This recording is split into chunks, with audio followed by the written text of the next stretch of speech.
Shalom everyone, it's your boy PayGdashtheprophet. I am back with a new exclusive video. This one is called The Similarities Between Jesus and the Devil. You know, like how you look in the mirror and you see the reflection of yourself? It's the same thing with Jesus and the devil, okay? When you look at Jesus and you analyze the scriptures concerning Jesus and the devil, you will see Jesus is actually a reflection of the devil. But let me make my points. Point number one. Now, I brought this out before about this encounter with Jesus and the devil, which was done in the beginning of the book of Matthew, chapter 4, verses 8 through 9. Okay, when it says, "The devil taketh him up into an exceedingly high mountain, and showed him all the kingdoms of the world and the glory of them, and said unto him, All these things will I give you, if thou wilt fall down and worship me." So we see what the devil said and what he required. He required him to fall down and worship him, and he would give him all these things, right?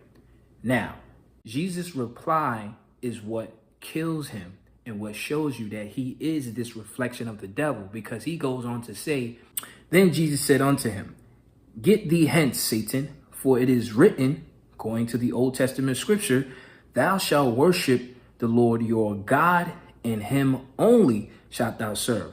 So Jesus clearly understands that the worship only goes to the Father, and him only shalt thou serve.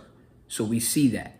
But if you jump down to chapter 28 in the book of Matthew, Jesus gets the same worship as the devil.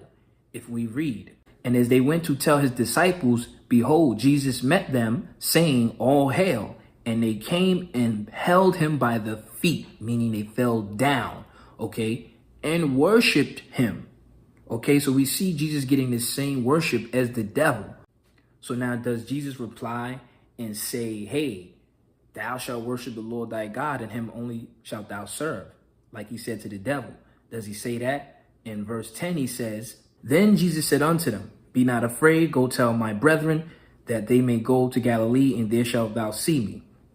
So we see he doesn't reply to them the same way he replies to the devil, because he is this reflection of the devil. And that's what these New Testament writers want us to see and understand.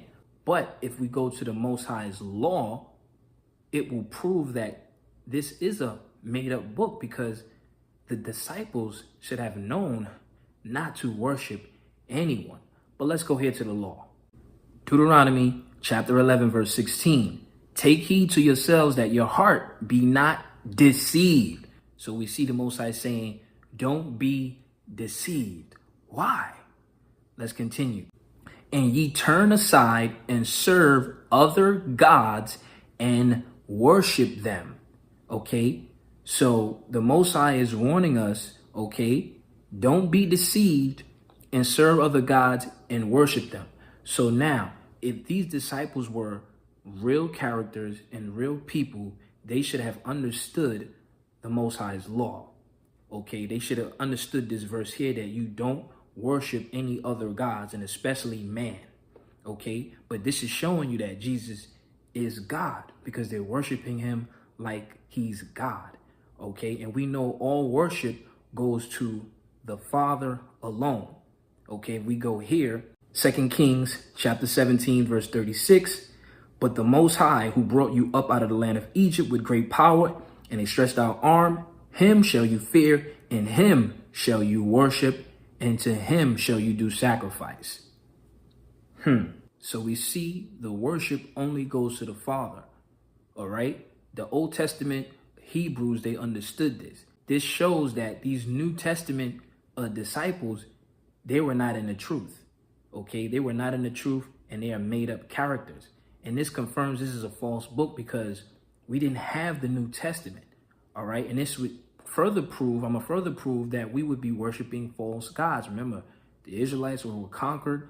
They were led into slavery and captives all over, which would confirm this verse right here. Deuteronomy chapter 4, verse 27 and 28. "And the Most High shall scatter you among the nations, and ye shall be left few in number among the heathen. whither the Most High shall lead you, and there, these places we're going to go to, and there ye shall serve gods. Okay? Just like they were serving Jesus. They were worshiping Jesus. And that's exactly what we're doing today. We're worshiping these false gods. The Most High made it clear. Okay? And there you shall serve gods, the works of man's hands, wood and stone, which neither see nor hear nor eat nor smell. Okay? These are the gods that we're worshiping, and that's why you have statues of Jesus and idols and pictures and images of Jesus all over, because that's what the Greeks and Romans were doing. They're the ones who actually conquered the Israelites and forced upon them this man worship, because that's what was going on in the Roman Empire. They were worshiping and serving Caesar, hence Caesar's Messiah. Look up that video. And now for my next point.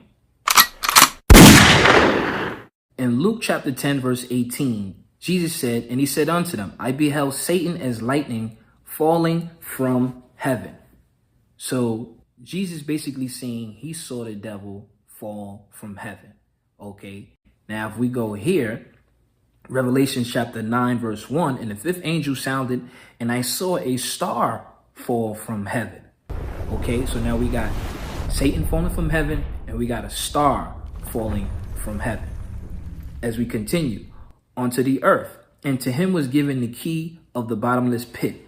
Okay, the key to hell, basically. Now, if we go to Isaiah chapter 14 and 12, check this out. How art thou fallen from heaven, O Lucifer, O son of the morning? How art thou cut down to the ground, which did weaken the nations? Because everyone is worshiping the devil, but people don't think they're worshiping the devil. Okay, so the clue is this Satan fell from heaven, and the clue is the son of the morning. Now let's look at Jesus and see what he says to confirm he is this reflection of this devil here that fell from heaven. Revelation chapter 22, verse 16. I, Jesus, have sent mine angel to testify unto you these things in the churches. Now here it go.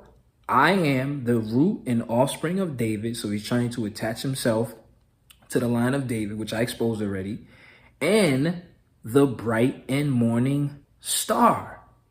So Jesus is saying he's this bright and morning star. So they're giving us a clue to understand Satan, he fell from heaven. This star fell from heaven. And this happens to be Lucifer, the devil, in Isaiah 14 and 12, how thou fallen from heaven, son of the morning. But now we get the clue here in Revelation chapter 22, verse 16, Jesus saying he's that bright and morning star. There's nobody else claiming this but Jesus, but him, because he is the reflection of this devil. This is the similarity between him and the devil. This is no coincidence here. And remember, he did say he came down from heaven. Okay, he did say that. And there's more that I bring out. Anyways, if you would like to check out the full video, hit the link in the description, or you could join my online school. This video will be up. On that note, I'm going to say peace and shalom. It's not what you know, it's what you can prove.